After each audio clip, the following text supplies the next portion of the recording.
everybody. Welcome to Before the Hedges, presented by Kroger. My name is Brandon Adams. You may be noticing, for those of you watching us on video right now, that this desk, this set, decidedly empty compared to the way that it normally is Wednesdays at 3 p.m. Our buddy Jeff Sentell not with us right now. The good news is we will hear from Jeff Sentell in this program. As we know, leading up towards the start of the early signing period on December 19th, Jeff is out and about on the recruiting trail. He's going to join us later on. And we'll get a chance to hear a lot from Jeff later on about some of the big news that we're going to cover over the course of our time here together today, and some of the stuff that Jeff is working on for DogNation.com. We'll get a lot of that from Jeff later on here on Before the Hedges, presented by Kroger. By the way, before we dive too much into the rest of the program, I also want to give you some even better news than that, or at least what I think you're going to think of as even better news than that. A lot of you have been berating me, and I say that kindly because you deserve to ask for this, about why is Before the Hedges not available in podcast form. The great news is today, this show will go up on SoundCloud after the program, so you get a chance to hear this as a podcast. Now, it will take us a little while to get up and running on the Apple Podcast Player and some of those other podcast mediums, but a step towards you guys being able to hear this as a podcast will be taken today. So thank you all for your patience on that. I know you've wanted that, and we'll go ahead and take care of you today, on that here today around Dog Nation. All right, it's a busy show for us. As I said, we'll hear from Jeff live coming up about 40 minutes from now or so. We're also going to hear from Clay Webb. Clay Webb, the five-star offensive lineman, committed to Georgia earlier this week, a huge get for Georgia's 2019 class. We'll hear from Webb about why he committed to Georgia and what's coming next for him. That's really good stuff coming later on with Clay Webb. As you might imagine, we'll also talk a little bit about five-star wide receiver Jaden Hazelwood, the thrilling end to his high school career with a touchdown to win the state championship for the Cedar Grove Saints. What's next for Hazelwood after the top 5 drops? We'll get all of that from him coming up a little later on. But I want to begin the show this way, though. And I think this is really interesting because when you think about one of those potential recruits of this 2019 class that could have ramifications in a lot of areas and maybe a little bit of a domino, a linchpin, if you will, of someone whose story could tell you about some of the other recruits in this class, is the 4-star linebacker Trezmen Marshall from Clinch County. By the way, congratulations to Clinch County for winning a state championship here on Tuesday. And Marshall, as he's done for the entirety of his college career, he shows out in a big way in that game, leads Clinch County to another state championship. After the game was over, he had a chance to talk to our buddy, Dog Nation's recruiting insider, Jeff Sentell. Connor Riley also on the scene for that. And we're going to give you a chance to see this exclusively for the first time here on Before the Hedges, presented by Kroger. Now, why don't you watch this closely? Because, first of all, you see from Marshall an example of why he's such a popular recruit. He's got a great personality. He does a great job of kind of reminiscing on the career that he had there at Clinch County and what could be next for him in a college uniform. But there's something really interesting about that.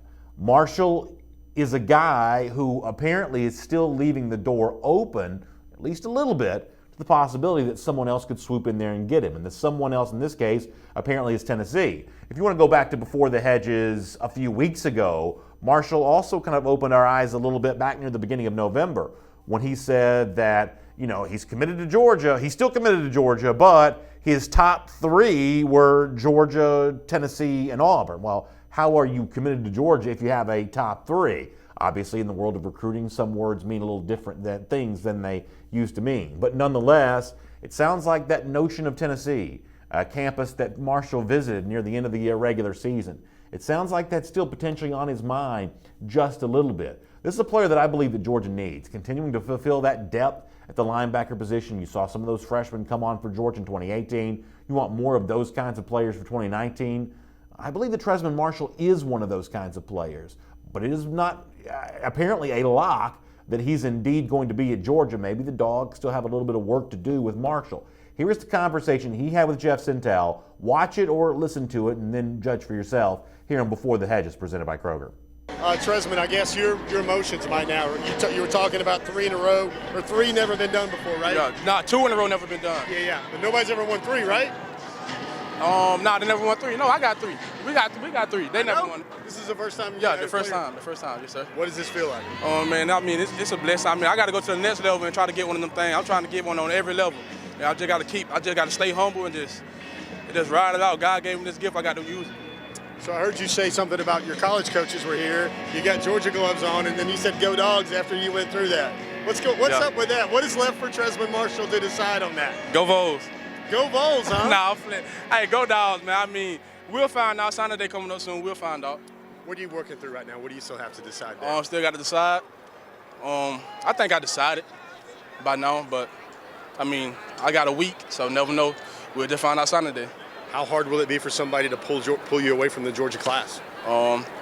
Coach Shear can pull now. Coach Shear can pull, so we just got to find out and see. But I mean, it's hard to fight against Athens, but Coach Shear can pull, so we'll just see. Why did you wear Georgia gloves today? I have no Tennessee gloves. I guess with you and everything else that's going on, what would be the biggest reason why you stayed with Georgia? The biggest reason because Nolan just stayed. I mean, me and Nolan good friends, and we got a good relationship now. So that's one reason I will. But I mean, it's just a choice I got to make. If you had to make a choice with your heart, what would you choose? If I had to choose right now, it still would be go Dog. It still would be go Dog. So what's the things you got to still figure out? What you still got to sort through? I just got to talk to Coach Shear, man. Just find out some things. I mean, like I said, he pulled. I love Coach Shear. He the one got me to commit to Georgia, so I'm gonna hear him out. So if it's the right stuff, I guess I'm going to Tennessee. So I'm just waiting. You're going to walk away to the locker room. This is your last high school game. Do you think you left it out on the field? How do you feel after this one? We got 2 rings. I left it out there. We left it out there. I mean, I can't be mad. I mean, I can't go in the locker room and cry. This is my last game. I can go in there and laugh and have fun and party. So it's just a dream come true. It looks to me that you're playing not at 100%. Are you healthy? Shoulder? What you working with right now? I'm not healthy. I'm probably not even a 75, probably like 50. But my college coaches told me, don't worry about the next level right now. Just play. This could be my last game. So just play it out. We'll figure out what's wrong with your shoulder and when I get to college. So I'm just staying right here focused. It sounds like you've made your decision. You've got some finality to it, but you want to let the world know on the 19th. Is that the way to look at it, or do you still got some sorting to do? I still got some sorting to do, but like I said, I'm still go Dogs right now, so we're going to see. We're just going to see. Trezmen, anything that you sum up your, I can't imagine a more epic high school career. You've won 3 straight titles. You've won it as a quarterback, a linebacker, a kind of move the chains running back. Mm-hmm. How would you describe your high school career here at Clinch? Oh, man, it's been crazy. A lot of injuries. I just had to fight through it. Can't give up. And, I mean, God blessed me with the talent. I got to use it, so I'm just still here fighting. How much would you want to go play with boys like Nolan and Trayvon and guys like that? How much do you want to go play with those dogs? Man, we're gonna see on signing day. But Nolan knows what's up. We already know text about this. We're gonna see. Trayvon knows what's up too. So, Trezmen, thank you for your time, buddy. Appreciate it. It was a very interesting interview. And if you really were keeping score at home, first of all, don't you love, as a pro wrestling fan, which I am, don't you love the way that Trezmen kind of takes the mic away from Jeff, much like he's going to cut his own wrestling promo there. You like that from Trezmen Marshall. But if you're a Georgia fan watching in on Before the Hedges presented by Kroger, what you might like a little less is the fact that if you're scoring at home, it almost seemed like in that interview, Marshall talked more about Tennessee than he talked about Georgia. Now, I have a theory about stuff like this, and I don't mind this. This doesn't bother me. This doesn't, make me mad either as a fan or as an analyst. In a lot of instances, what you see is you get close to signing day, the desire of recruits like Marshall to be able to preserve their surprise, to be able to preserve the mystery of their announcement. I do think that when you get this late in the process, committed prospects have a little bit of a jealousy about uncommitted prospects. Jealousy may not be the perfect word, but overall you kind of understand where I'm coming from on this. That it's the uncommitted guys who get all the attention. Just watch a show like this or Dog Nation Daily in the Morning and listen and pay attention to how many uncommitted guys I talk about. We don't talk as much about guys like Trezmen Marshall on these shows right now, even though at the college level, Marshall may be, he has a very good chance to be the best of them all. But he has been a player in the fold for Georgia for a while. That's a guy that's already gotten strong consideration from people that do what I do for a living, and the extra attention gets paid to some of the uncommitted prospects. So there is with that a desire to say, can I get for myself as much attention as the uncommitted guys are getting, or the guys who are just committing are getting? Can I get that much attention? So therefore, let me put out my decision as if it's still a decision. Maybe that's what Marshall's doing in this case. Or maybe, as Marshall says, Kevin Shearer, the the defensive coordinator at Tennessee, maybe he really does just have a really strong relationship and is the kind of guy that could potentially sway Marshall, especially when you can offer him the promise of come here and be one of the centerpieces of our class, as opposed to a slightly different situation for Georgia in the 2019 class. But pretty clearly, Marshall there with those words is trying to get a message out of, hey, I'm at least still considering Tennessee. Is this all just a swerve to make people even happier when he chooses Georgia with his signing day announcement, or is it something different? I think it's something certainly worth watching. The one thing the K9 Blue says, though, on our YouTube comment section is that Marshall has a chance to be a great player in college, and I do believe that's true. I mean, I can think back to before the Hedges program a few weeks ago when Jeff Sentell said that some of the sources that he has in the recruiting industry were saying when you're really looking for one of those next Roquan Smith type players at Georgia, and obviously given the success that Roquan had at Georgia back in 2017, winning the Buckus Award, there's always this need to find out who is the next one of those Roquan Smiths going to be? Who could it be? And there are a few candidates on the 2018 team that have a chance of being that. A few guys in the 2019 team or 2019 class, both in terms of uncommitted players and UGA commits, who could potentially be that guy.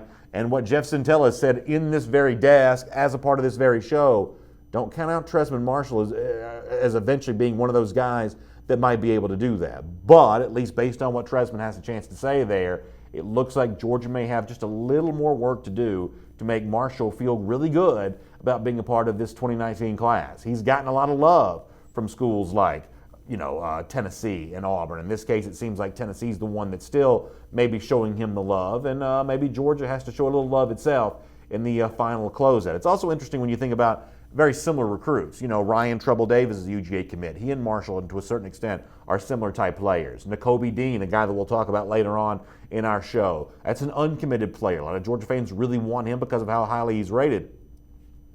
There has been some thought from time to time that Georgia was showing maybe more attention to Nakobe Dean than it was showing to Trezmen Marshall, and that's one of the reasons why the door got open for Tennessee to slide in there.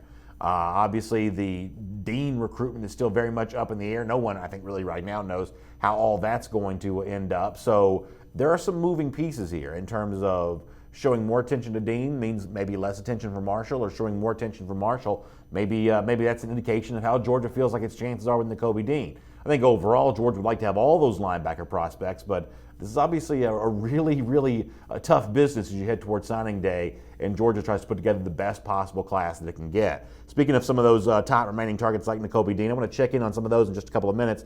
Let me say hello to our Facebook audience before we do that. I will remind you, it's Before the Hedges presented by Kroger. We're going to talk to Jeff Sentell live on our program later on. Normally, Jeff's with us for this show each and every Wednesday. He's out on the recruiting trail today. We'll let him take care of that business. He'll check in later on, and I'll check in with you right now. Daniel McMillan says Trezmen Marshall has him talking, and wherever he decides to go, he's going to be a beast. There's no doubt about that. Marshall is a player worth talking about. This is an elite prospect, a big-time name. If he chooses Georgia, if he finalizes that decision to be a part of this 2019 class for Georgia, that's a player worth celebrating. And obviously, it's one of the reasons why these SEC schools are going down to the wire, battling for him right now. Sean Manzioni talking about Tennessee being a dumpster fire, maybe a less attractive spot for a player of Marshall's caliber. I think the one thing you also got to keep in mind when it comes to stuff like that is coaches, and this is what Georgia was doing too now. Go back to 2016 when Georgia lost 5 games, lost to Vanderbilt that year. You better believe over the course of that offseason, Kirby Smart was selling the future of Georgia as being much better than the recent past had been, the present state had been. Now, as it turns out for Georgia, that's exactly what did happen. Georgia did become a much better program. Jeremy Pruitt's trying to sell the same kind of transformation at Tennessee, and it's going to be a lot harder, I think, for the Vols to do that than it was for Kirby a couple of years ago. But I think the one thing to keep in mind when it comes to certain programs look like a dumpster fire, certain programs look like they've got nothing going for them. The coaches, when they sell their own program, have a way of telling a very different story. Is it true? Do they even believe themselves what they're saying? Well, I guess deep down we'll never really know. But in terms of how they pitch themselves to guys like Trezmen Marshall, that's the way a lot of this kind of stuff goes down. By the way, as I said, it's Before the Hedges presented by Kroger. And speaking of Kroger, don't forget a couple really cool things for you to keep in mind The first of these starts in just a few minutes here, starting at 4 p.m. today. Vince Dooley, the legendary former Georgia coach, is going to be live at the Woodstock Kroger at 2295 Town Lake Parkway, signing copies of a couple of his books, either Dooley, My 40 Years at Georgia, or his newest book, which is The Legion's Fighting Bulldog, a really cool look at a really interesting moment in history. That's great stuff from Coach Vince Dooley today at the Woodstock Kroger, once again, 2295 Town Lake Parkway, starting at 4 p.m. Tomorrow, Coach Dooley is going to be at another Kroger up north in Dalton, at the Dalton Kroger there at 1365 West Walnut Avenue. Once again, 1365 West Walnut Avenue. Also from 4 to 6 p.m., signing copies of his book. So if you've got a Georgia fan on your holiday shopping list that's maybe a little tough to buy for, we think one of these books signed and autographed by the legendary former coach Vince Dooley would be a great gift there. And you can go get that today at the Kroger at Woodstock at 2295 Town Lake Parkway, or tomorrow at the Kroger in Dalton at 1365 West Walnut Avenue. By the way, one more thing.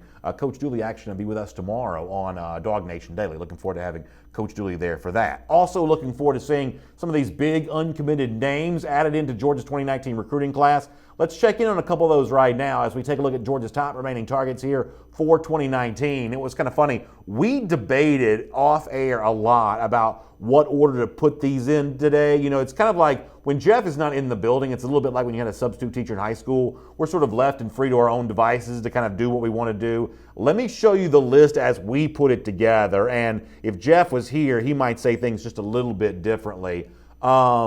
So Jaden Hazelwood still at number 1 on that list, and I'm not going to change my mind on that whatsoever. Tyreek Stevenson still number 2 on that list. Ironically, both Hazelwood and Stevenson will announce on the same day at their All-Star game coming up. They'll still be early enrollees, but we won't know about them until after the early signing period. And then number 3 on our list, and Connor Riley, who's helping run the show behind the scenes, he and I were on the same mind on this. If Jeff was here, he might have said something slightly different. We got Trey Sanders, the 5-star running back who just visited Georgia this past weekend, expected to take his final visit to Florida this weekend. That may be an unofficial visit, but the final weekend before the start of signing period, he's going to be in Gainesville at the University of Florida. We've got him number 3 on our list. Then it's Nakobe Dean, who we've obviously talked a lot about. Kyrie Lam, the other great South Florida defensive back who won't announce until February. And we've still got Noah Kane on this list as well, the 4-star running back who,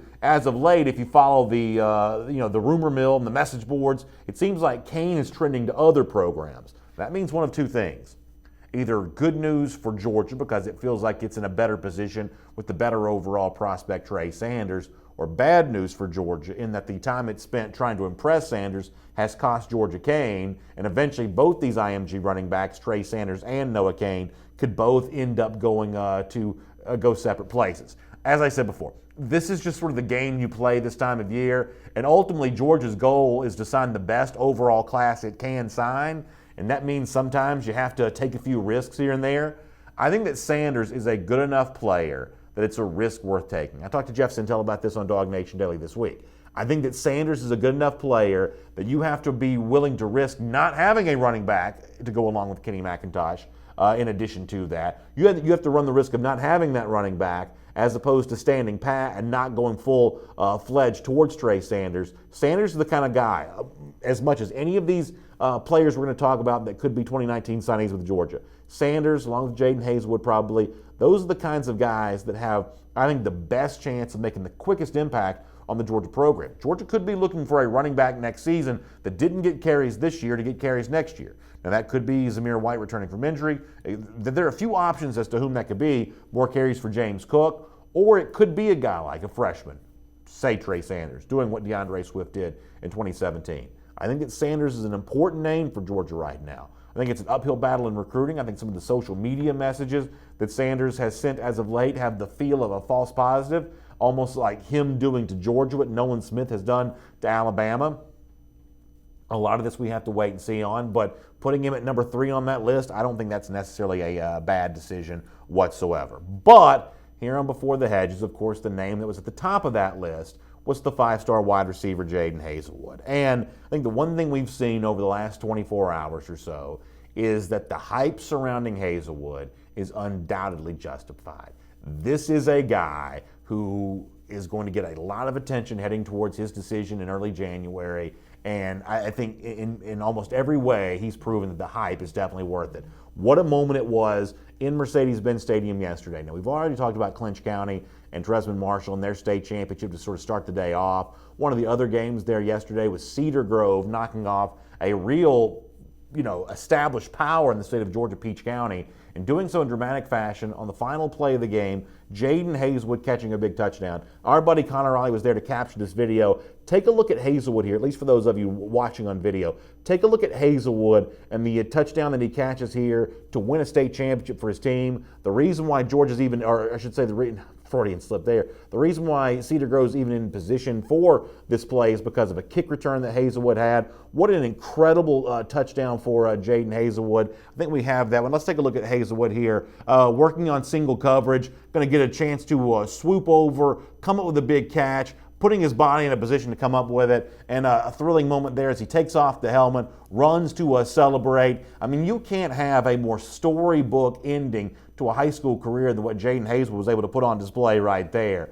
And you get a chance to see it again here on video. And then after that, Hazelwood kind of paid off on a tease that he had put out on his own cleats earlier in the game. His top 5 was released in kind of unusual, unorthodox fashion, as you might come to expect from Hazelwood. All the logos of those particular schools were on his shoes that he wore during the game. And then on Twitter, he kind of explained what his top 5 is. It's Oklahoma, it's Florida State, it's Miami, it's Georgia, it's Tennessee.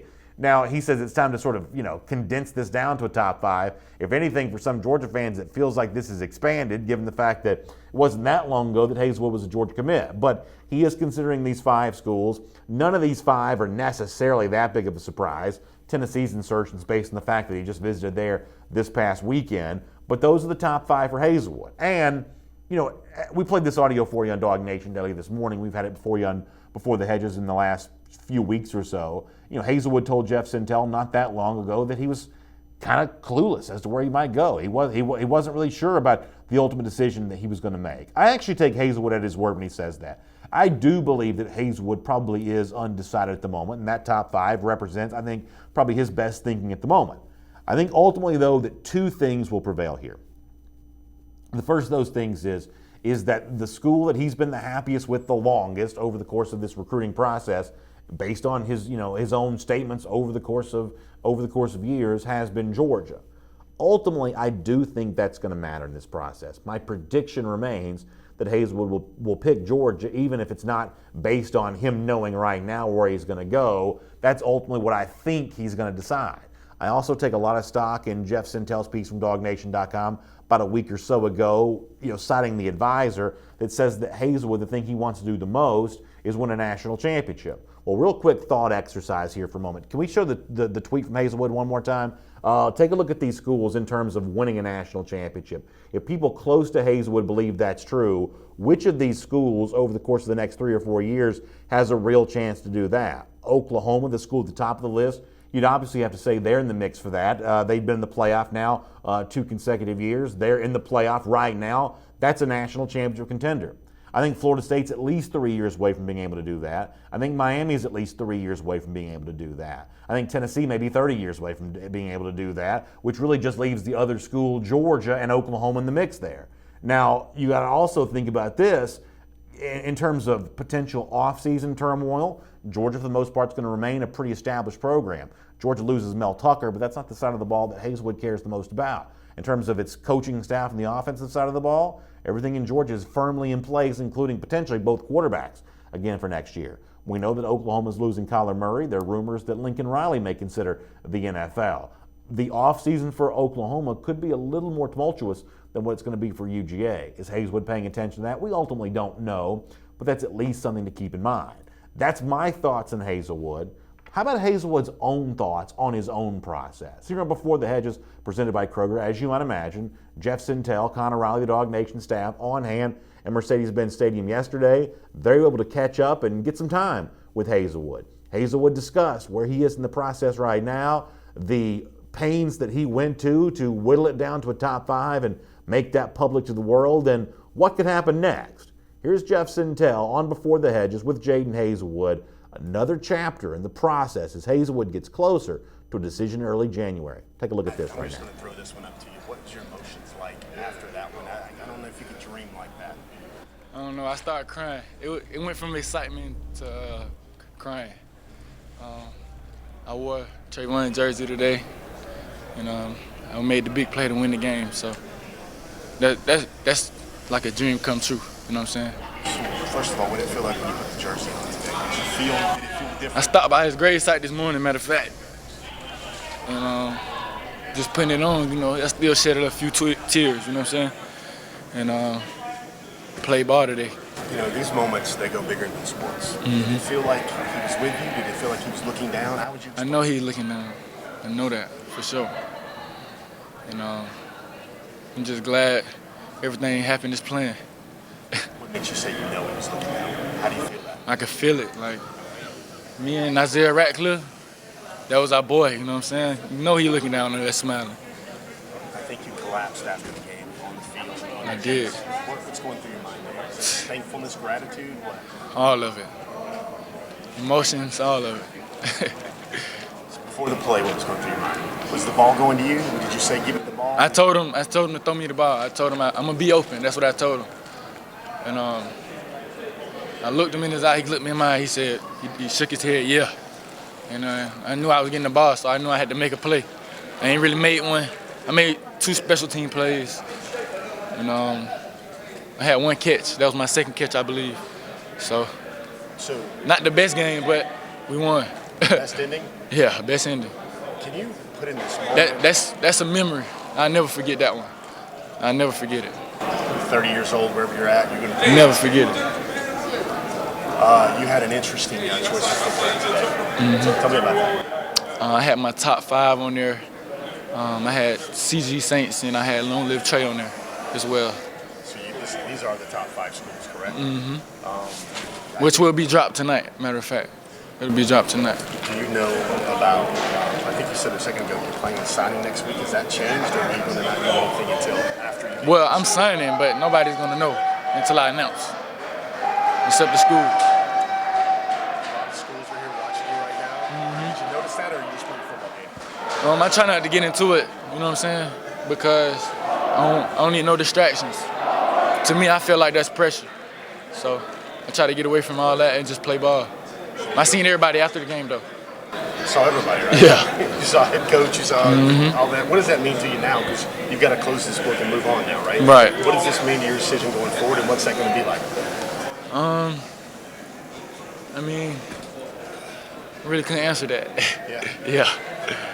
It's a good question. I think, can you roll through all of them, the schools that were on your shoes? Which ones, how do they appeal to you? Are you just going to name a random 5, or they're not going to be in order? No, they're not going to be in order. That wouldn't be smart. Tennessee has moved into your top 5. Yeah, they have. What's happened there with Tennessee? Coach Johnson. Yeah, Coach Johnson. He's from Memphis. He coached some good receivers. He got a pretty good background. And Coach Pruitt, a good dude. So we kind of clicked. Florida State. Me and Coach Kelly clicked. Same offense I run right now. So that changed. It wouldn't be a big change for me. I come in comfortable. Oklahoma? You know why? They putting that thing in there. And then you've got the U. I got the U and I got UGA. The U, they got Jeff. He left. Cager leaving. I believe I can come in and make plays. And then you got Georgia. I feel like they're going to open the throwing game up a little bit. Coach Hankton, good coach. He played in the league as well. So. How do you feel about Georgia right now? Have they put a push on you lately? I mean, yeah. They've got a couple in homes. How would you describe the message you're getting from Georgia right now? It's the same message, man, you know. Since I've been committed, they treat me the same way.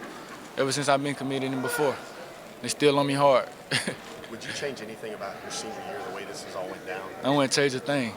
I mean, you had the terrible tragedy, and then it's kind of like a football game. What do you do after something happens to you? I mean, did you get the feeling? Keep pushing.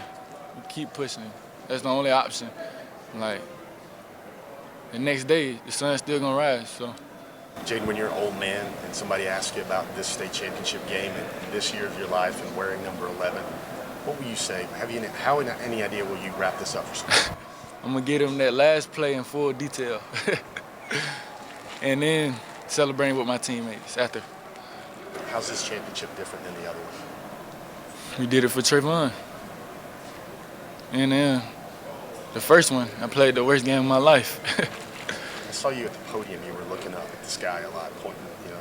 What's going through that? Is that Giving thanks to the man above, man. What do you think Trayvon would have said about that catch today? Little bro, you hard. That'd be his exact words. Same time frame. You're going to sign next week. You're going to let the world know on January the 5th, right? Yeah, at the Army game. The All-American game. Yes, sir. Do you know yet, or are you going to think about it really hard? Nah, I don't know. Them top 5, still got some thinking to do. I'm having to sit down with my family on Tuesday, I believe. We're going to discuss this. So, Jake, my last question. What is, people, they see you on Twitter, they see, oh, he wants the ball, blah, blah, blah, blah. I think this example today, wearing number 11, what do you think people should draw from that about maybe spiritual kid, humble kid? What do you well, everybody around me know that I'm a humble dude and I'm not selfish. But the media says that don't really matter to me. Pierce County, Georgia fans, of course I'm going to get hate from them because the game. But who cares? What did Coach Smith and your teammates tell you after this one? What did they say to you? They love me. I said I love them back, you know what I'm saying? Thanks. Appreciate you, man. Yes, sir. See you, buddy. I think a really fascinating interview there with Jaden Hazelwood, the 5-star wide receiver. We appreciate him spending some time talking about his process here that you've just seen on Before the Hedges presented by Kroger. It was interesting to monitor a lot of the comments coming into the comment section as all that played out. By the way, I will give you an update. Jeff Sentell will join us live here in a few minutes. We'll also hear from Clay Webb in the aftermath of his decision on Monday to commit to UGA. So we've still got a lot left to come on Before the Hedges presented by Kroger today. But to rattle through a few of these comments here for a moment, Zach Smith in our Facebook comment section predicting that Hazelwood will eventually pick Georgia, kind of referencing some of the things that Hazelwood has said in the past. I do think it is important to think about the entirety of the comments that Hazelwood has made as opposed to putting too much weight on anything that he said most recently. From that standpoint, I maybe kind of agree with Zach Smith. Peter Jeffrey Wilson, Stacey Dean, and others also referencing the fact that Kirby Smart has said that Georgia wants players who want to be at Georgia. That's essentially an insinuation from these commenters that maybe they don't like Hazelwood because they don't believe Hazelwood wants to be at UGA. I would very much caution you to pump the brakes on that kind of thought process. What Hazelwood is good enough to do here is allow us to come inside his head and his thought process as he goes through this. I think it would be really weird and possibly even wrong if Hazelwood wasn't deliberating and really looking to see what every school potentially offers him in terms of the way they'll use him or the life that he'll have while he's living there for the next 3 to 4 years. I don't think there's anything about Hazelwood's process here that's somehow excessively weird or excessively put upon, or I don't think this is an example of Hazelwood asking more from coaching staffs than he's willing to give to them. Once he signs that letter of intent, to a large measure, his freedom is greatly restricted for the next 3 to 4 years. He's going about his process in a deliberate manner, and there's great interest in the decision that he's going to make. But in this case, I don't think this is an example of Hazelwood being a prima donna. I don't. I don't think that whatsoever. I think that Hazelwood is a player who, with the highlights we've shown you even here today, has proven that he's very good, and there's a lot of interest in where he is going, and he's simply taking his time to try to decide what the best overall decision is for him. I can't necessarily fault him for that. I do think it was interesting to hear the confidence that he showed in himself going into that state championship game and the satisfaction that he had about winning it. You know, one of the things that we've also heard from Kirby Smart is Kirby likes state champions. He likes guys who have experience winning because obviously some of that DNA may rub off on the other guys at the college level too. Well, Hazelwood has proven himself to be a winner here. I do think that makes him attractive to Georgia just based on the way he shows up in big games. I think it was interesting to see some Georgia coaches yesterday. Obviously they can't mention Hazelwood by name, but there were a couple of well-timed tweets that certainly seemed to be in reference to some plays that Hazelwood was making out there on the field at Mercedes-Benz Stadium. That certainly caught my attention. I also thought it was interesting there, and there has been some different reports out there from time to time on this, but based on what we just heard from Hazelwood, it does sound like he is planning on signing a letter of intent next week. Now, maybe he meant paperwork, maybe he meant grant and aid agreements, which don't bind him, but it certainly sounded like right there, Hazelwood said that he was planning on signing a letter of intent next week. I think that's something really interesting to keep in mind. James Crump, also in our Facebook comment section, said, no matter what you may say about Oklahoma and some of these others, James believed this comes down to a Georgia versus Miami battle. And I guess overall, I probably think that's probably true there as well. I had heard a rumor that he may have been wearing some Miami gloves yesterday in addition to all the logos that he had on his cleats. So obviously, he is thinking a little bit about Miami here, and pretty clearly that's a battle that's going on. Hazelwood's obviously one of those dates to know for Georgia as you get ready to move into early January when he ultimately makes his decision. Let's check in here on Before the Hedges, a few more of those, and keep in mind some of the stuff that's still out there for UGA as it heads towards the start of the early signing period on December 19th and everything else that comes beyond that. So before we hear from Clay Webb and before we hear from Jeff Sentell, let's check in on a couple of these dates right now. First of all, it does begin next Wednesday. That's when Nakobe Dean will make his decision. That's when Trey Sanders will make his decision. That's also when Noah Cain makes his decision. And obviously the Sanders and Cain decisions will be somewhat linked there a little bit. Then the early signing period will end then on December 21st.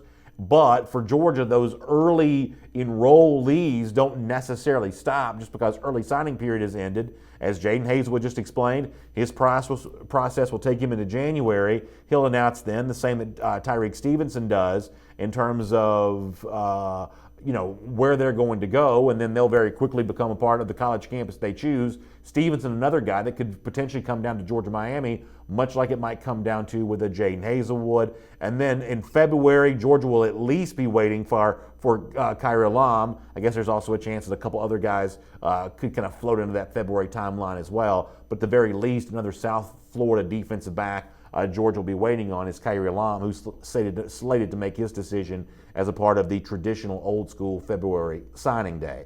A guy, though, who doesn't plan on doing any of that kind of stuff. The pomp and circumstance, he's completely going to sidestep. In fact, he's already made his decision. He's already, done everything that needs to be done. I's dotted, T's crossed. And he's ready to begin his college career at the University of Georgia. That is the 5-star offensive lineman Clay Webb. And what a thrill it was for Dog Nation to be live on the scene with Webb earlier this week at Oxford High School in Oxford, Alabama, when right there in the heart of enemy territory, in the shadow, really, of the University of Alabama, Webb made his intentions known to come to University of Georgia and be a part of Georgia's 2019 class. When the dust had settled and the decision was over, Webb talked to Dog Nation, our buddy Jeff Sentell, about why he picked the Dogs and what's happening for him next, including being a part of some Georgia practices before the Sugar Bowl, already getting acclimated to college life pretty quickly for Clay Webb. It's a fascinating discussion. Before we hear from Jeff Sentell, let's see Jeff with Clay Webb. Hope you enjoy it.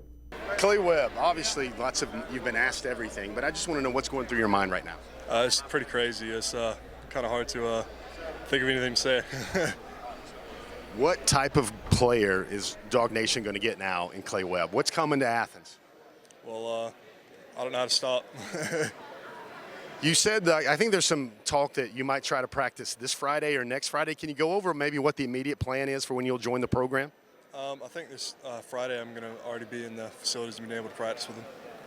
How are you looking forward to that? What's your thoughts on that, already being a Bulldog by Friday? It's going to be pretty crazy. I'm looking forward to it. So you notice things, and I think one of your buddies came by and unzipped the thing with a G. Did he have a guess, or he had it? Did he have an idea, or how did he know, or did you clue him in a little bit? Well, everybody's been guessing because I haven't said anything to anybody this entire process. So everybody's either guessing, oh, it's Alabama, or hey, it's Auburn, or hey, it's Georgia. So I guess he guessed? He guessed. Yeah, the right guess then. I know you've said this about 9 times, but what was the difference? What was the reason why it's Georgia? What did it come down to for you? Coach Pittman. I want him to coach me. You've kind of felt that way. You felt strongly about Sam for a while, huh? When you made the decision, when you told him, what was his reaction? I think he's pretty happy.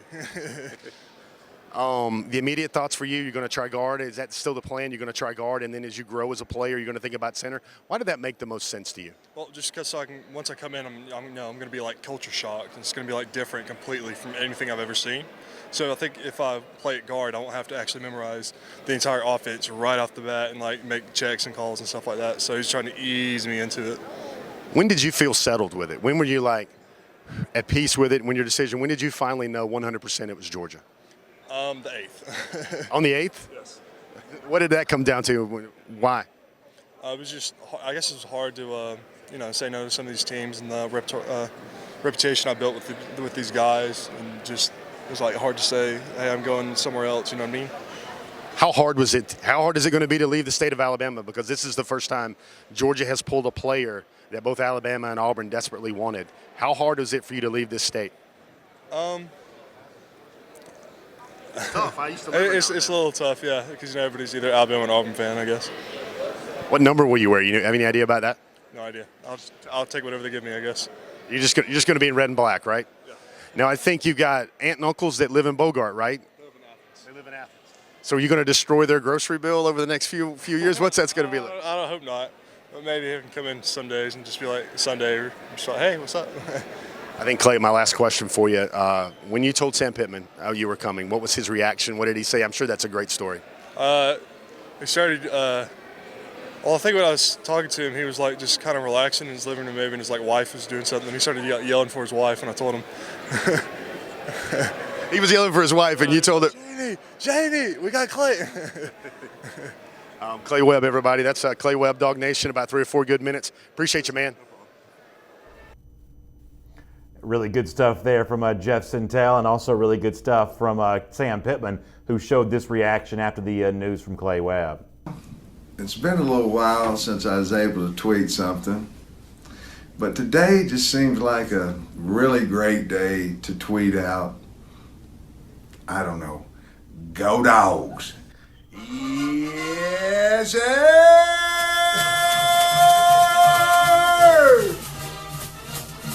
Can we get him to turn the phone sideways, first of all, so we can get the full effect of the shakers there? But how could you not want to play for Sam Pittman in a situation like that? I love to see the celebration. Obviously, you guys know the rules.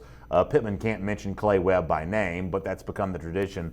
Coaches celebrating commitments like that. That was Pittman's way of celebrating the commitment from Webb. And Webb was very outspoken about his desires. He said, I want to play for Coach Pittman. And he's going to get a chance to do that over the course of the next 3 or 4 years. Really, really good stuff from our Dog Nation team, Jeff Sentell, there in Oxford High School with Clay Webb, and great to see the celebration from Sam Pittman there, too. It's Before the Hedges presented by Kroger. Normally, we have Jeff Sentell sitting here with me at the desk. Jeff is out and about on the recruiting trail today, though, as we head towards early signing period, a week from today. So let's check in with Jeff on the recruiting trail. And Jeff, I never know. Am I allowed to say where you are? Is it a secret? Are you like a CIA operative that you're from parts unknown here? Can we tell people where you are? Yeah, guys. I'm at Alabama, Mississippi All-Star Classic practices. Just got a chance to check in with the Mississippi squad. I don't know if you know, Brandon, but there's a inside linebacker there from the state of Mississippi that I think is going to be good enough to play some college football. And he is even considering a few schools in the Southeastern Conference. Yeah, I guess that's probably Nakobe Dean there. You're referencing a name that you and I have talked about a time or two. So what are you expecting to hear from Dean over the course of the next couple of days as these practices go on before this game here? You know, Dean would seem to be a guy that's got the message boards and the rumor mill pretty befuddled right now. I don't know that anyone necessarily knows what he's going to do, or maybe to say it better, you've got different factions of fans who feel very confident of what he's going to do, and another group of people who feel very confident he's going to make the opposite decision. Do you think that they're on the scene for the Mississippi-Alabama All-Star game that will end up getting some sort of clue from Dean, or is this one of those deals where we're all just going to have to wait until December the 19th? Yeah, it sounds like with that, on that notion there, my friend, just wrapped up speaking to Nakobe Dean about maybe 10 minutes ago, actually. Nakobe has reached that phase where, let's just call it the stiff upper lip or the stingy phase of his recruitment. I don't know if he's going to share a lot of color, a lot of insight on his visit going forward. There were some very positive things he said about Georgia in the discussion, and you'll see those coming up on DogNation.com. He's about to go on a practice. The one thing Nakobe that he said was pretty interesting was kind of the timeline of what's going to take place. He said he's going to sit down tomorrow. Now, tomorrow's his birthday, of course, and if you're reading Dog Nation, that's when they're really going to hash out the decision. He hopes to be able to make that decision tomorrow. He's going to sleep on it Friday, see where he's at. And he also said that all these schools are definitely pursuing him. and he's got a time in mind when he wants to let them know, a certain time in mind. He was really general about that. He's got a certain time in mind when he wants to let all those schools know about his choice. He's going to thank them for recruiting him, and then he's going to move on. And that will allow those schools to move on as well, to go down their board for the next inside linebacker down the list after Nakobe Dean. So I want to talk to you about another player at that Mississippi Alabama All-Star game in a moment, but let me kind of transition from Nakobe Dean to a player that plays a very similar position. That's Trezmen Marshall. We heard your interview with Marshall off the top of our show today, and Jeff, it was pretty interesting. And I guess from my perspective, having heard it, for the first time here on the show, it would seem that one of two things are true here. Either Trezmen Marshall is all dog, and he is doing like a lot of recruits do, trying to preserve some element of mystery for the decision when he ultimately makes it official on signing day next week, or this might be an example of, like we see with a few recruiting situations where Georgia's spending so much time with Nakobe Dean, maybe not prioritizing Trezmen Marshall enough, has allowed a school like Tennessee to swoop in there and get some of that attention, have a real shot of pulling him away. You obviously talked to Marshall face-to-face. You conducted the interview. Which of those two scenarios do you think is more likely to be true? That Marshall's just trying to keep an air of mystery about what he's going to do? Or did somehow Georgia drop the ball in under-recruiting him compared to what Kevin Shearer and Jeremy Pruitt were doing? Well, I would say that there's definitely, no matter which answer that is, he's definitely trying to layer on some drama and some intrigue. Kind of sounds like he wants the plot to thicken a little bit about his recruitment. The thing with Trezmen, though, is, he seems like a guy that, let's document a couple of the things he told me. I remember him going through the handshake line after the game against Irwin, where he won his third straight title, second in a row at Clinch County. And he said something after the end of it, and it sounded to me, and I'm going to paraphrase here, but he said, go Dogs, and he's like, I'll be back here soon. So that's obviously a reference there to maybe Mercedes-Benz Stadium right there. Sure. And him thinking about it. When I asked him about it going forward, he mentioned he said go Dogs. He was wearing some Georgia gloves. He also said go Vols. That may be the chief reason why he would choose Tennessee was because of Kevin Shearer. Now Kevin Shearer was there. This is the situation where it feels like to me, if Georgia says we'd love to have you in the class and you're our guy, I do think Trezmen Marshall will probably stick in the class at Georgia. And it may have already been determined by that point, but it seems like Trezmen Marshall is going to think with his head and his heart on this decision, but Tennessee and Kevin Shearer are going to make it pretty hard for him. All right, I want to talk about a couple other big names before we let you go here. I want to talk about Jaden Hazelwood. I want to talk about Trey Sanders. I want to get some thoughts from you on both of those here on Before the Hedges. But you are there on the site for the Alabama-Mississippi All-Star Game practices, and another player in the mix for all of this is a guy that there's been a lot of rumors about as of late, and that's John Rice Plumlee, the UGA quarterback commit. What do you expect to learn about Plumlee this week? How serious the overtures from Ole Miss are? Whether Georgia is going to go to the mat, try to hold on to Plumlee?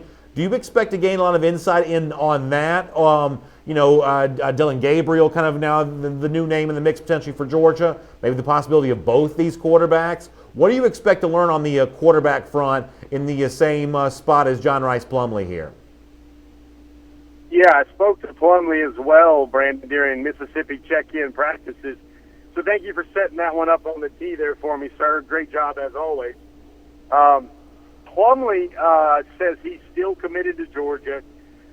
He has a situation there where Georgia has offered him a very interesting way to stay in the class.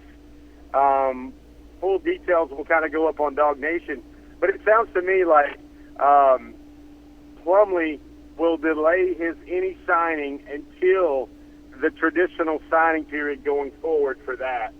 And Plumlee will have a decision to make. It sounds like he might take a visit to Ole Miss. It also seems like Plumlee is going to still consider the option to stay with Georgia. He is at Georgia. It might just be a situation there with delayed enrollment there for Plumlee in Georgia and the opportunity. And he kind of told me he's got to make a decision whether he says if Georgia is still the right school for me, then it's going to be the right school for me a couple of months later than when I originally intended to be there. That's a really interesting point, and that's going to be a really interesting story to read at dognation.com, because it sounds like there are a couple moving parts for him to consider. And you want to talk about a guy that would be a DGD very early on in his life as a Bulldog. If he could help Georgia out there in terms of when he does enroll, I know that'll even make him even more popular with a lot of UGA fans. So we'll read that at dognation.com and find out about the process that Plumlee's going through here as he gets ready to make his college decision final. Couple other names I want to hit with you, Jeff. One of those is Jaden Hazelwood. You had a chance to speak to Hazelwood yesterday. First of all, his performance in the state championship game was unbelievable. The way that he dedicates, that touchdown to his fallen teammate was very touching. And you wrote about that at dognation.com. A young man who lost his life way too soon, and the impact that made on Hazelwood. Obviously, he makes a big play in his honor. That was incredible to see. And when Hazelwood told you a month or so ago that he was clueless about where he was going to go, I'm not so sure I believed him at the time. But I think it's a little easier to believe him now, dropping the top 5 yesterday, wearing those logos on his cleat. It's a little bit easier to believe that Hazelwood really is somewhat labored in his process right now. Now, I'm still sticking with my prediction that eventually he will choose Georgia, but I don't believe Hazelwood knows that right now. I do think he's authentic when he says he's wrestling with this very heavily at the moment. What do you make of where things stand with Hazelwood right now? Yeah, I think there is some conflict right there for him. But I do think that it was very interesting in that story on dognation.com. Very interesting how he said that he now believes Georgia is going to open the ball up, open the offense up more, and is going to throw it more in the future. That's a pretty interesting statement from Jaden Hazelwood here. The other thing that I took away from his interview is that there's been some back and forth now about will he sign, will he do anything. Jaden Hazelwood told me that he's going to take his official this weekend to Georgia. He's going to see everything that's there, and then he's going to come back on Tuesday, sit down with his family. They're going to hash out a decision. They're going to sign on Wednesday, the 19th of the early signing period. And then after that, what's going to happen going forward is they're going to hope that they can keep it all under wraps. They're going to hope all those schools can keep it all under wraps. And then he will let the world know on January 5th at the All-American Bowl in San Antonio. Okay, so we talked about this before you joined us. Is it your understanding that when he says sign, he doesn't mean grant and aid paperwork, he actually means letter of intent? And if so, that's a little bit of an evolution from what Hazelwood has said on that topic recently, correct? Yeah, that's one thing. We didn't really have a chance to dial in grant and aid or financial aid for him right there. I do think that wherever Jaden Hazelwood decides to go, that everybody tries to keep looking through his decision like it's an ink blot test and where he can go. I still think the family situation makes a great deal about how he can stay close to home. I think that the fact that he said he does believe Georgia will open up the offense a little bit more, that has to be a good thing for fans of the Georgia Bulldogs to hear. And also the fact that he does feel comfortable. He says Georgia's message has still been the same all throughout, and that's that they've been recruiting him the same way, treating him the same way. But he did notice how Georgia had a heavy contingent of coaches there watching the game at the Mercedes-Benz Stadium yesterday. And what a great way to end that game. I mean, Jim Chaney was actually watching the play unfold right in the end zone, right in front of his very eyes.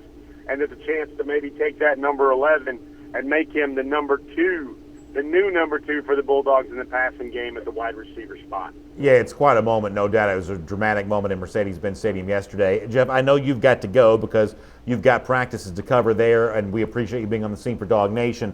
If you don't mind, though, let me squeeze in one final question before we get there. I talked this morning on Dog Nation Daily that at face value, the fact that Trey Sanders has said so much positive stuff on social media about Georgia over the last couple of days would appear to be a good thing, given the fact that he just visited UGA and given the fact that Alabama has been seen on the recruiting trail, at least making some time with other running backs. But there's also an element of this that has a feel very similar to some of the stuff that Nolan Smith said about Alabama and Penn State and other programs that turned out to be kind of a good-natured troll job. How real is this with Georgia and Trey Sanders? You've laid out the reasons for why Sanders might indeed consider UGA, But is this just a setup for Sanders to end up where we thought he might end up all along?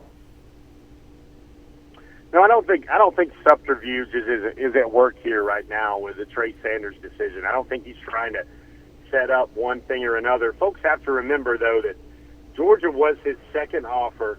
Georgia has consistently recruited him hard throughout the process. I think it would have been very interesting. Trey Sanders was probably going to make his decision and save it for after his IMG Academy season and do something on National Signing Day. I do think there is some clear late momentum for Georgia, and I just keep coming back to conversations I've had with Trey Sanders where he feels like the best places for him to go, the best offensive lines that will showcase what he can do are Alabama and Georgia. I do think it was highly interesting how Noah Cain, who said coming out of the Georgia official visit that he was not going to take any more official visits. He was done. And now he finds himself, you see on Twitter, he is very likely to take an official visit to Tennessee this weekend. It is not a leap here in the sort of things a lot of people like to look at when they look at recruiting, to think that, there's a good reason why Noah Cain has decided to take one more official visit, and that might be perhaps that the opportunities for him there at Georgia are no longer there. Jeff, it's really interesting stuff. You obviously follow it and cover it and provide reporting on this that's second to none. We appreciate, of course, you being a part of Before the Hedges each and every week. I will say I've missed sitting beside you at the desk here today, but it's at least good to get a chance to talk to you right now. The other thing, man, is I'm sorry, guys, there's no six-pack this week. Maybe Brennan has to take on a 12-pack next week for Christmas. That sounds good, Jeff. All right, have a good time there. We'll look forward to speaking to you soon. Thanks, guys. Really good stuff with Jeff Sentell. Normally, we're here together for Before the Hedges, presented by Kroger. This is, after all, the show that he made famous. Today, I'm doing it without him. I actually kind of wonder, has there ever been a Before the Hedges that Jeff hasn't hosted before? I wonder. That'd be kind of an interesting thing to think about, but it is happening right now, although Jeff's name is still on the marquee, even if he's just joining us as a guest. Some fascinating insight, though, into Trey Sanders and Jaden Hazelwood. And Jeff's read on the interview with Hazelwood was a little different than mine. He pointed out some other things that I had failed to point out a little earlier, so almost a reason to kind of go back and rewatch that again now with Hazelwood making those references to the Georgia offense. That seemed to mean something to Jeff Sentell. I think that's really interesting. As Jeff also pointed out, given the fact that he's not here, we have no six-pack here today, but that doesn't mean we can't close out with a few comments. I don't know we'll do these hurry-up fashion or not. We'll probably just rattle through a few of these. So if you want to talk about some of the stuff from today's show or any of the build-up before a National Signing Day, we'll give you a chance to do that. I'll also remind you one more time, as I'm speaking right now, the book signing for Coach Vince Dooley there at the Kroger in Woodstock is getting ready to begin. The address is 2295 Town Lake Parkway. Once again, 2295 Town Lake Parkway. It goes from now until 6 p.m. There is Coach Dooley signs a couple of his former books. Dooley, My 40 Years at Georgia, and the brand new book, The Legion's Fighting Bulldog. A great look at an interesting moment in history from Coach Dooley. You can check that out and get one of those books signed by him. And then tomorrow he's going to be at the Kroger in Dalton, which is 1365 West Walnut Avenue, also signing those books from 4 to 6 p.m. So please check that out if you're looking for a gift for that Bulldog fan on your shopping list. I know they'll be happy with an autographed book from the legendary former Georgia coach Vince Dooley at the Woodstock Kroger today or at the Dalton Kroger tomorrow. I hope you will check that out. All right, a few comments before we get ready to wrap things up here on the program today. Pat Williamson says, what about Kendall Milton, the 2020 running back? Obviously, Milton's a name that I think is still very much on Georgia's wish list, and I don't think that signing Trey Sanders in 2019 would change anything for Georgia's pursuits of Kendall Milton in 2020. This is a program that's going to keep cycling through running backs and keep looking to replace them with elite names. And the work that Sam Pittman and the offensive line recruiting has done, much like offensive linemen paved the way on the field, I think they also paved the way for running backs and recruiting as well. So one of the reasons why Georgia is heavily in the mix for a Sanders right now, could be heavily in the mix for a Kendall Milton in 2020, is because of that work with the offensive line recruiting and the fact that Georgia A lot of schools try to claim to be something along the lines of a running back university, but Georgia, with the success that Todd Gurley and Nick Chubb and Sonny Michel are having in the NFL, and what DeAndre Swift and Elijah Holyfield have done in college this year, not to mention what Chubb and Michel had done at Georgia the 4 years before that, Georgia's really keeping a nice polish and shine on that RBU brand, and obviously guys like Sanders and Milton pay close attention to that. Robert Maloney also referencing Trezmen Marshall, who we started the show with. I know there have been a lot of questions about that. What I'll invite you to do is, we're going to wrap up here in a couple of minutes. I'll invite you to go back and check out the beginning of the show where Marshall gave a very, I think, interesting is a word that could be used, interesting interview where he talked a lot about Tennessee. Ultimately, do I believe that Marshall goes to Tennessee? I do not. But clearly, he was in a mood to talk about the Vols when Jeff Sentell interviewed him yesterday at Mercedes-Benz Stadium. As I said to Jeff a moment ago, there are really two takes on this. The one take is that Trezmen Marshall just likes the idea of there being a little bit of intrigue around his ultimate letter of intent once it's signed. If he felt that way, I think he'd be fair to feel that way. I do understand the disappointment that some recruits feel when the mystery of their moment is taken away and all the uncommitted players kind of hog all the attention. I get that. There's also a chance that maybe legitimately Tennessee has just recruited him harder than Georgia has as of late. You'd probably have to be either Marshall or someone very close to that process to know which of these two scenarios is more likely. But the interview was something. It was really something, as Trezmen Marshall talked a lot about Tennessee. Let me pop over to YouTube here for a moment. K9 Blue says, BA, who's the next commit in your mind? That's a good question. I guess it's all going to come a week from now when you obviously you hope to see the best from guys like Sanders and guys like some of those others that'll make their announcement right there on December 19th. Nakobe Dean. Honestly, I have no idea what's going to happen to Nakobe Dean. I am cautious, I guess, about getting my hopes up too much for Trey Sanders. All of this seems to be, I don't know. Boy, I tell you what, it'd be quite a pull there. So, I'm probably not going to be able to give you the answer you want on that, because when it comes down to these big names that Georgia really has its mind on, the two defensive backs, Elam and Stevenson, both those will stretch beyond next Wednesday. Nakobe Dean, Jaden Hazelwood, Trey Sanders. Those are the big names. There's a chance that Georgia gets all of them. There's also some chance that Georgia gets none of them. So it's kind of an interesting time. I think if Georgia gets a couple of those names, 2 or 3 of those names, then it's done some real work here for its 2019 class. Double R says, BA, do you know how much about Roman Harrison from Bainbridge High School? Any chance we make a run at him if we miss on Dean and Marshall? That's a good question. I know that Double R, one of the things that a lot of Georgia fans have been a little disappointed about is the fact that for the majority of the 2019 recruiting cycle, the attention has been paid to players outside the state of Georgia. And in Bainbridge in particular, last year a guy like Damian Pierce is a running back that I think some Georgia fans were hoping that Georgia might be more interested in. Ultimately, Georgia's interest was elsewhere when it came to those running backs. Once again, out-of-state guys like Zamir White, guys like James Cook. Now you've got other names from a Bainbridge team that made a really impressive run into the state championship, and there's a question of why isn't Georgia more involved here? You hear the same thing from up in the north part of the state about Rome, some of the players at Rome over the last couple of years that Georgia just hasn't been heavily involved with.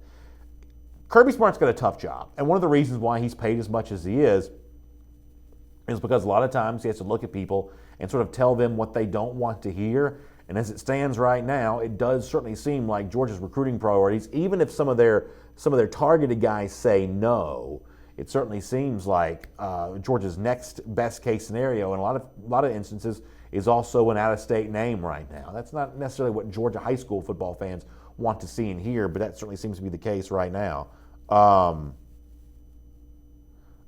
Joquavius Spencer says, Georgia doesn't recruit South Georgia well. Missed out on players like Telvin Smith and Greg Reed. Yeah, I remember the Greg Reed recruitment out of Lowndes not too long ago, or I guess it's been longer now than I probably realized. And that was kind of a situation where it seemed like Georgia had a hard time getting in on Reed. Ultimately ended up at Florida State back when Lowndes was really a major program. I mean, the one thing I think that Georgia has done a good job of, it has closed its borders probably, better certainly than the previous administration has. And Georgia's a state, because of the overall depth of the state, you're never going to sign 18 of the top 20 or even 9 of the top 10. You're probably never going to do that. And I would say, if anything, Georgia's probably done better statewide than it has in the metro Atlanta area, where guys like Andrew Booth or some of those Grayson kids, or some of the other examples, Roswell High School, Marietta High School, where some of those programs have players exodusing from the state over and over again. If anything, Georgia's probably done better statewide than it has in the metro Atlanta area. Let me go over here, back over to Facebook just for a moment before we get ready to wrap up. We're going a little longer on the show today, but I wanted to get a couple comments in. Philip Jordan Wells talking about somebody being a Michigan lean. That may be Trevor Keegan that you are talking about there, the offensive lineman, who does seem that he may be trending that Michigan direction right now, at least based on some of the chatter that's out there right now. Let me see if I can scroll up and get a couple more. Gary and Christian Gilisano says, if we didn't get any of those names I just mentioned, I might come with gray hair and tell us you're retiring to become a WWE announcer.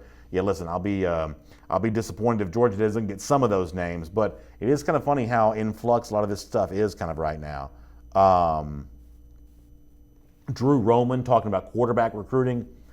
Y'all, here's the one thing that Georgia has got to do with its quarterback recruiting a little bit. And I realize this is a little bit like buying a new washer and dryer. There is a sentiment of, hey, the 5-star names are all really exciting and you really want to get involved with them. And sometimes when you in a situation where you need to take a less heralded player, sometimes that's a little less exciting for the fans. I mean, listen, I do what I do for a living. The fuel that powers this show for the most part is fan excitement. So I do get it when you're looking a little lower down the list in terms of prospects, but Georgia needs to fill out its quarterback depth. Georgia cannot be in a situation where every single year where it's looking to start a brand new player to the program, or looking to debate of, is this player going to stay in the program or is he going to leave the program? And listen, those are real decisions for the players who face those decisions, but Georgia's got to just have a little more established depth at the position, which means that the players that you may reach out to provide that for you, they may not necessarily be on the cover of any kind of magazine. They just may not be, but that doesn't mean you don't need them in your program. I'd love to be able to tell you that Georgia goes from one senior 5-star to another year after year after year. As it stands right now, though, Georgia's got to establish some depth of just having a scholarship player it can turn to in the event that Fromm and Fields gets hurt. That's a little bit of what this is.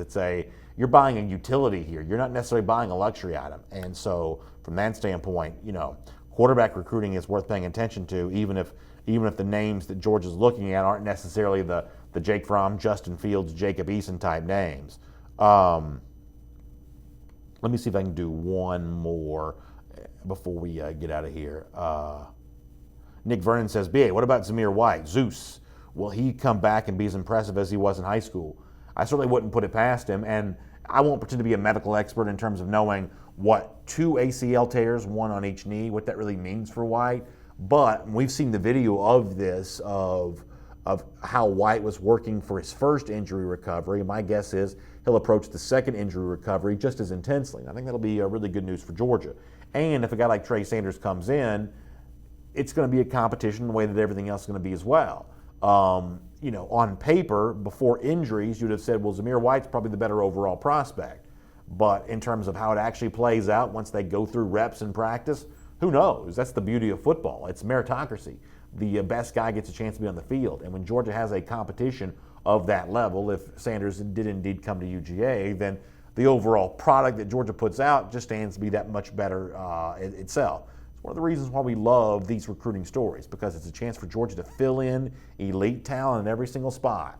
When you're talking about leaving no doubt for next season and taking the decision out of the College Football Playoff Selection Committee's hands and proving that Georgia, beyond any shadow of any doubt, belongs in the College Football Playoff, it's that kind of talent that gives you a chance to do that. And we think once this 2019 recruiting cycle's over, Georgia could be well on its way to having something like that established. It's going to be a lot of fun to see. We appreciate you being here on Before the Hedges, presented by Kroger today. Don't forget, we'll have this show up on SoundCloud today, and we'll work our way towards making it a full-fledged podcast over the course of the next couple of weeks. Thanks for your patience on that. We're really proud to be able to present that to you. And I'll see you tomorrow morning at 10 a.m. for Dog Nation Daily Live. Jeff Sentell, who is at the site of the Alabama-Mississippi All-Star game right now, going through some paces at practice, talking to some elite prospects like five-star linebacker Nakobe Dean. He'll have a lot more coming for you at DogNation.com. It's a busy and fun time as we head towards the start of the early signing period. Thank you so much for allowing us to provide you coverage of it here on Before the Hedges, presented by Kroger, and throughout the Dog Nation video channels and at DogNation.com. We'll see you again real soon.